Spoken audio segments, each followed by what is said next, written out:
ക്ലൈഡൂട്ടിന്റെ പരിപാടികളൊക്കെ കഴിഞ്ഞ് അവനെ ഉറക്കിയാൽ പിന്നെ കിച്ചന്റെ അവസ്ഥ ഏതാണ്ട് ഇങ്ങനെയാണ്. എനിക്കാണ് ഈ പാത്രമൊക്കെ അപ്പ കഴിവ് വെച്ചില്ലെങ്കിൽ പിന്നെ ഒരു സമാധാനം ഇല്ലേ. പക്ഷെ ഇപ്പൊ പാത്രത്തേക്കാൾ വലുത് കൊച്ചാണല്ലോ. അപ്പൊ പിന്നെ അവൻ ഉറങ്ങുമ്പോ ഇതൊക്കെ ചെയ്യാം. ഇതൊക്കെ ചെയ്യുമ്പോ എനിക്ക് അമ്മയെ ഓർമ്മ വരുവേ. ഇതൊക്കെ പിന്നെ ക്ലൈഡൂട്ടന്റെ പണിയായുധങ്ങളാണ്. ഇതൊക്കെ പോത്തുപോലെ കിടന്ന് ഉറങ്ങുമ്പോ അമ്മ പറഞ്ഞ പല ഡയലോഗുകളും എനിക്കിപ്പോ ഓർമ്മ വരുന്നു. പിന്നെ ഇതൊന്നും അത്ര വലിയ ടാസ്ക് അല്ലല്ലോ.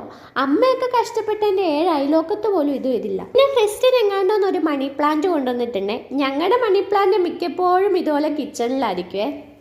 എന്നാ പിന്നെ ഇത്രയും പണിയെടുത്താലേ ഒരു ആപ്പിൾ എന്ന് കഴിച്ചേക്കാന്ന് വെച്ചു. ഇതിവിടെ കുറേ ദിവസമായിട്ട് ഇരിക്കുന്നതാണ്. ഞാനിതെടുത്ത് കഴിക്കാത്തതിന് ചീത്തയായി പോകുമെന്ന് പറഞ്ഞ് ക്രിസ്ത്യൻ ഇന്ന് രാവിലെയും കൂടെ വഴക്ക് പറഞ്ഞിട്ട് പോയത്. പിന്നെ നാട്ടിൽ നിന്ന് കൊണ്ടുവന്ന അച്ചാറ് ഞാൻ സെപ്പറേറ്റ് ഒരു ചെറിയ കുപ്പിയിലാക്കി വെക്കുകയാണ്. ബാക്കിയെടുത്ത് ഫ്രിഡ്ജിൽ വെച്ചാൽ മതിയല്ലോ. ഇതാണ് ഇപ്പോഴത്തെ ഞങ്ങളുടെ ലൈഫ് സേവർ. അങ്ങനെ കിച്ചണിലെ പണിയൊക്കെ കഴിഞ്ഞു. അപ്പോഴേക്കും കറക്റ്റ് സമയത്ത് ഇവിടെ ഒരാൾ എണീറ്റിട്ടുണ്ട്. പിന്നെ അവൻ്റെ കൂടെ